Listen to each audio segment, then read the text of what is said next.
Hi అందరికీ. Chicken curry చిక్కటి గ్రేవీతో చాలా టేస్ట్‌గా రావాలి, తక్కువ ఇంగ్రీడియెంట్స్‌తో అయిపోవాలి అనుకుంటే ఒక్కసారి ఇలా ట్రై చేయండి. ముందుగా కేజీ చికెన్‌ని శుభ్రంగా క్లీన్ చేసుకొని పక్కన పెట్టేయండి. మిక్సీలో 4 టమాటా, ఒక ఉల్లిపాయ, కొంచెం పుదీనా వేసి పేస్ట్ చేసి పక్కన పెట్టేయండి. తర్వాత బాండీలో ఆయిల్ వేసుకొని ఆయిల్ హీట్ అయ్యాక బిర్యానీ ఆకు, సాజీరా, కరివేపాకు, పచ్చిమిర్చి వేసి ఫ్రై చేయండి. తర్వాత మనం చేసి పెట్టుకున్న పేస్ట్‌ని వేసి కొంచెం అల్లం వెల్లుల్లి పేస్ట్ వేసి పచ్చివాసన పోయేదాకా ఫ్రై చేయండి.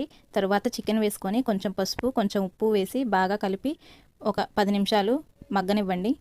ఈ కర్రీలో అస్సలు వాటర్ వేయకుండా చేస్తున్నానండి. చికెన్ 70% కుక్ అయిన తర్వాత కారం వేసి ఒకసారి కలిపేసి తరువాత కొంచెం చికెన్ మసాలా, కొంచెం గరం మసాలా వేసి బాగా కలిపి చికెన్ సాఫ్ట్గా కుక్ అయ్యే వరకు ఉంచండి. తర్వాత లాస్ట్లో కొత్తిమీర చల్లి ఆపేయడమే. చూసారా గ్రేవీ ఎలా ఉందో? చికెన్ సాఫ్ట్గా ఉడికి చికెన్ గ్రేవీతో చాలా చాలా బాగుంటుందండి. ఒకసారి ట్రై చేయండి. నా వీడియోస్ కనుక మీకు నచ్చితే ప్లీజ్ లైక్ చేయండి, షేర్ చేయండి, అలాగే సబ్స్క్రైబ్ చేసుకోండి.